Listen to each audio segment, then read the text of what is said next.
irmãos e irmãs, tudo bem com vocês? Eu me chamo Eugênio Anunciação, ministro da Comunicação da IPI do Brasil. Estamos aqui em mais uma semana do programa O Poder da Palavra com o pastor Naamã Mendes, um programa produzido pela Pendão Real. Uma alegria estar com vocês nessa semana. Naamã, mais uma semana a gente está aqui, agora com um tema novo. Muito obrigado por estar aqui com a gente. A gratidão é minha, o privilégio é meu e a gente espera que essa gente boa que vai nos ouvir e nos ver aproveite bastante. Amém, amém, que assim seja. Essa nova série de perguntas tem agora a ver com família, com vida familiar. E o tema de hoje é um tema que interessa muitas pessoas porque faz parte da minha vida, da sua vida, casamento, né, mãe? E temos aqui algumas perguntas e a primeira pergunta que o pessoal mandou foi essa. Por que há tantos casamentos que não dão certo? Olha, eu não sei se eu saberia responder por que os casamentos não dão certo. Eu sei, talvez, né, à luz da palavra de Deus, eu possa dizer por que os casamentos dão certo, né? Então, primeiro, por que não dá certo? Os estudiosos aí do comportamento humano, especialmente o pessoal que lida com família, eles dizem que existem alguns fatores para um casamento dar certo, né? Um deles, eles dizem que é essa questão da fé. Aquilo que você acredita, né? Outros dizem que é o nível financeiro, né? Outros dizem que é a percepção da vida, né? Então, alguns listam 10, 12 fatores para um casamento dar certo. O mesmo nível social, o mesmo nível intelectual. Do ponto de vista da palavra de Deus, para um casamento dar certo, é muito simples e, ao mesmo tempo, parece muito complexo, né? Porque o casamento ele deve ser baseado no amor. Isso, todos os textos bíblicos dizem isso, né? O amor em todos os sentidos dessa palavra, né? Tanto o amor no sentido, vamos dizer assim, erótico, né? Daí a palavra eros é traduzida no Novo Testamento como amor, né? Então ele é necessário para que um casamento dê certo. Ninguém vai fazer um casamento, né, se não achar outra pessoa bonita e atrativa sexualmente, né? Ninguém casa com alguém porque ele não tem a menor atração sexual pela outra pessoa, né? Daí a palavra erótico, né? A outra palavra que é traduzida por amor é a palavra filia, né? Daí a palavra filosofia, amigo da sabedoria. Então, não existe um casamento que possa dar certo se não houver amizade, relacionamento, convívio, prazer de estar juntos. Então, não tem possibilidade de um casamento dar certo. Existe uma outra palavra que é traduzida aí por amor, que foi traduzida, que é a palavra estorge. A palavra estorge, a gente não tem uma palavra em português muito próxima, a gente tem em inglês, né, que é store. É onde você coloca os objetos que te pertencem, né? Então a palavra storage tem a ver com essa ideia do amor de pertencimento. Então as pessoas, elas precisam, num casamento, elas precisam ter essa relação de parentesco, de pertencer. Por isso, quando as pessoas se casam, eles até, o sobrenome que elas ganham, né, é o do outro, né? Então seria o fulano de tal mulher, de tal pessoa, né? Quem é fulana? É a Maria do Ronaldo, né? As pessoas dizem, né? Mas quem é aquele ali? Não, aquele ali é o Ronaldo da Maria, né? As pessoas identificam assim, essa ideia do pertencimento, daí esses ciúmes, né? Não doentio, mas esses ciúmes do pertencer. As pessoas se alegram em pertencer a uma determinada família.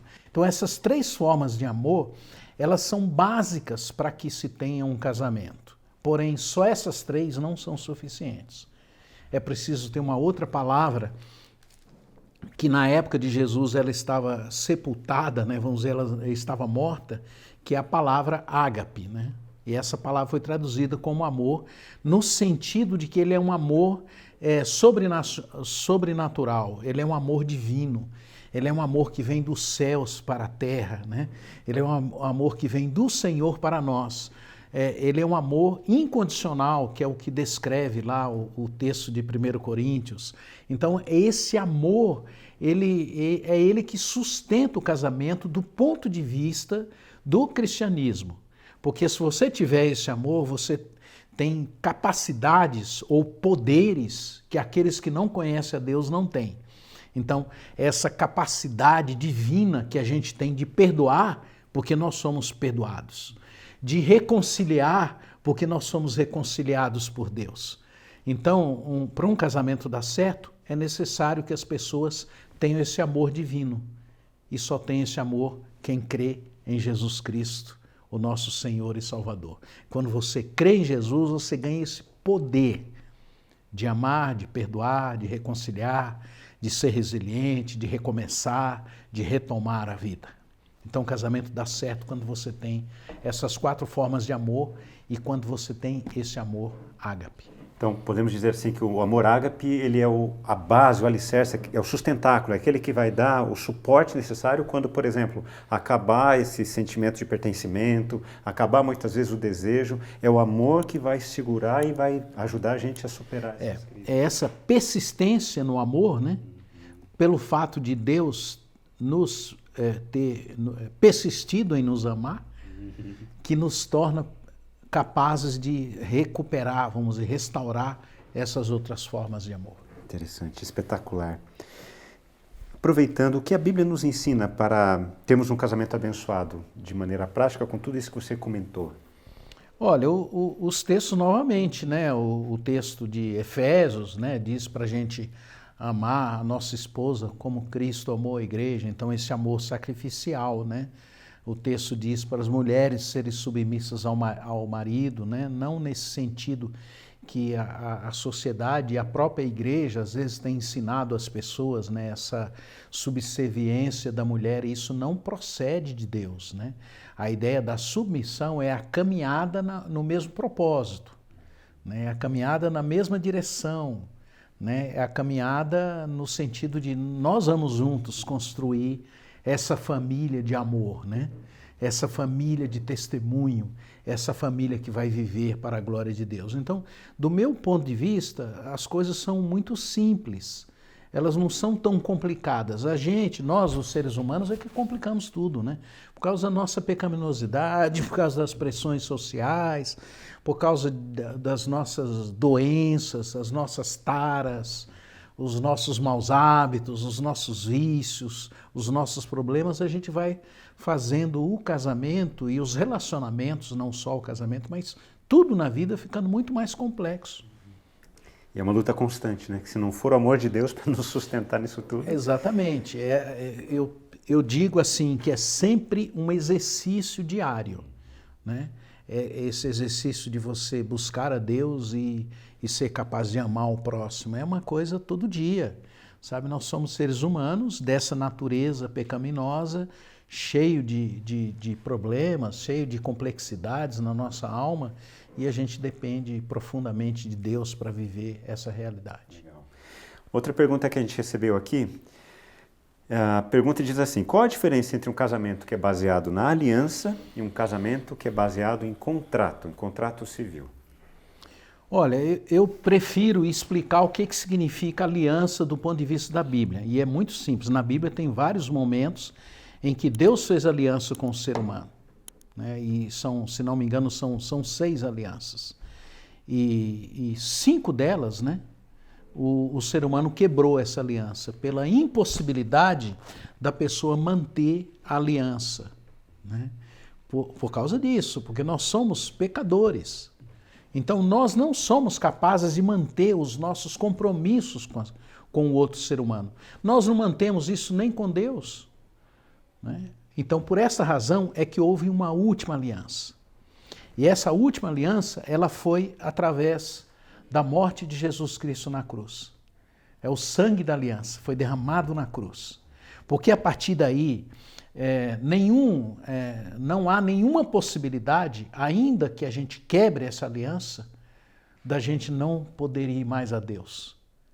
Então a aliança de Deus, da parte de Deus, ela sempre foi aberta, vamos dizer assim. Mas como a gente quebrava e não tinha como se reconciliar, Cristo morreu na cruz. Então agora, sempre que o ser humano quebra a aliança, a gente pode reconciliar por causa da pessoa e da morte de Cristo na cruz. E o sangue de Jesus Cristo derramado na cruz. Então, no casamento, como é que isso funciona? Sem Cristo, impossível você manter a aliança, né? A aliança está baseada na morte e no sangue de Jesus Cristo. Aí, e naquilo que eu falei anteriormente, na resposta anterior, né? Nesse poder de Deus. Nós somos perdoados por Cristo. Por isso nós somos capazes de perdoar. Nós somos reconciliados com Deus. Por isso nós somos capazes de nos reconciliar. Então, a aliança não é quebrada quando você crê e confia em Jesus Cristo. Essa é a minha resposta. Perfeito. E eu quero me dirigir a você que está assistindo a gente. Essa é uma das bases da nossa fé cristã, protestante reformada. Nós somos um povo que se apega à aliança. Essa aliança firmada em Cristo Jesus, e isso determina todos os nossos relacionamentos. Naaman, muito obrigado mais uma vez por abençoar tanto a gente e esclarecer para a gente essa importância nas relações conjugais. Eu que agradeço. Que o Senhor esteja conosco e com os nossos irmãos e irmãs e que a gente tenha casamentos cada vez mais fundamentados na pessoa de Jesus, porque aquele que fundamenta a sua vida nas minhas palavras, disse Jesus, este é sábio e fundamenta na rocha. Amém, amém. Que você curta esse vídeo, compartilhe, é uma forma de você fazer evangelismo digital, compartilhar com quem você ama, porque também é alvo do amor de Deus. E que você esteja aqui com a gente na próxima semana, tá bem? Um forte abraço, nos vemos lá.